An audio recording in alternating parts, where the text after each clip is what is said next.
Hey, what's going on, guys? I'm back here with this 2010 Ford Transit van, and as you can see, I've made some progress as far as removing the vinyl wrap from the vehicle.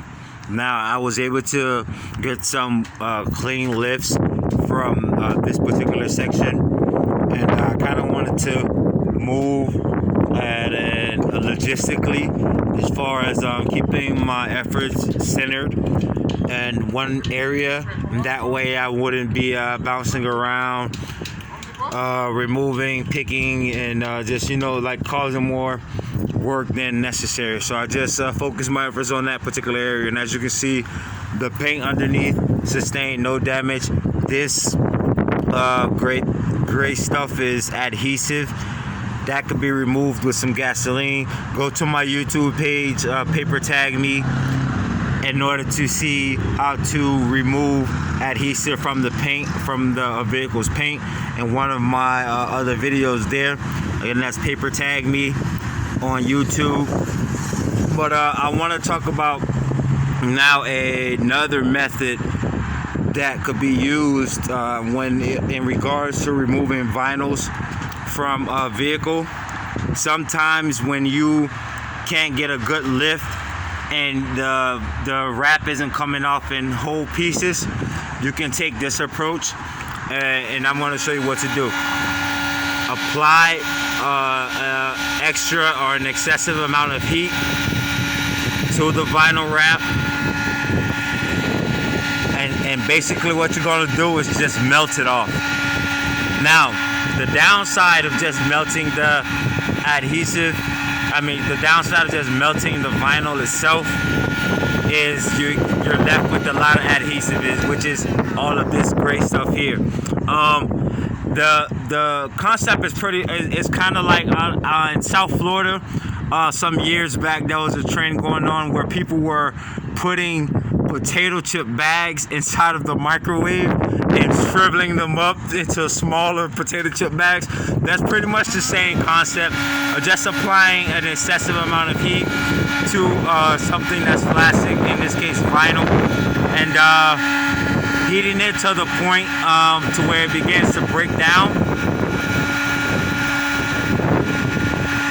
And then what you want to do is take your trowel and just roll it off. As you can see here, it just rolls up and rolls off. So you can just remove it that way. It's going to require a little more elbow grease, but as you can see, it removes just the same, and there you have it. So just applying an excessive amount of heat to the wrap itself will kind of break it down, break it down molecularly, or on a molecular level, it'll break it down to the point that you could actually it shrivels up. And again, it's pretty much, that's what I thought about when I initially took that approach a couple of minutes ago. There was a trend, if I'm not mistaken, I was in middle school or so, that people were taking potato chip bags and putting them in the microwave and shrinking the potato chip bag down to a keychain size and actually putting it on a keychain. But that's the same concept. Apply an excessive amount of heat to the vinyl, get it to shrink, get it to break down. As you can see, the wind just blew that piece away. You can just remove it like so.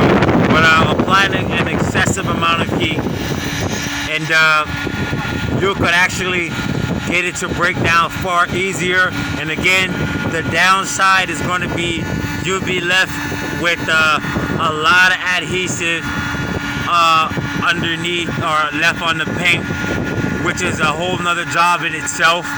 But if you're looking to move quickly and just to get the vinyl itself off the vehicle, this is an approach that you can take. Again, sometimes you can put the heat gun up close. As you see, it'll start to bubble up. You don't want to leave it too long because you can burn the paint itself. That's what I did right there. That's what that mark is.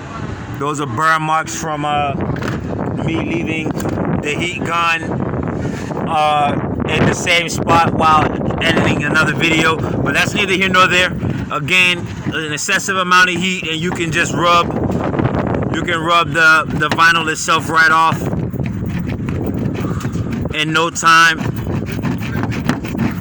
As you can see there, it removes quite easily with an excessive amount of heat, but the downside is you're going to be left with a lot of adhesive underneath, and it's going to require you to use a gasoline method or get some lacquer thinner or something to that effect that would aid you in removing the adhesive.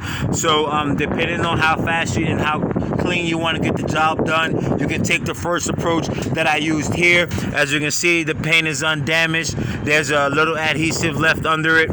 By just applying some heat and getting a good lift on the wrap itself and taking my time and peeling it back.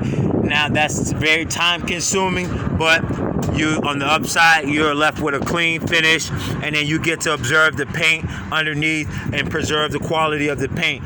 And then there's the second method, which you can use is applying an excessive amount of heat just to rub the vinyl off, get the vinyl off in a timely manner, but on the downside you're left with all of this adhesive underneath, which is going to be a whole nother job in itself. But as far as the assessment of the quality of the paint, it's pretty good. So it looks like this vehicle was wrapped as soon as it was purchased or something to that effect. I know I'm jumping to conclusions. This is just one section of the vehicle that I've had the opportunity to look at, but I'm pretty sure the wrap wasn't put on section by section. They did this entire car in one sitting, and the paint was preserved very well. And now I noticed there's a yellowing discoloration where that crease was, which shows the duration that the car had been wrapped for quite some time. But the paint underneath, the quality of the paint for this car to be a 2010, it's a very good quality paint. The wrap preserved the paint, so that's not gonna require too much outsourcing, too much other work on the paint itself. But I'm going to continue now, go ahead and remove the remainder of this wrap, and I'll get back with you guys later.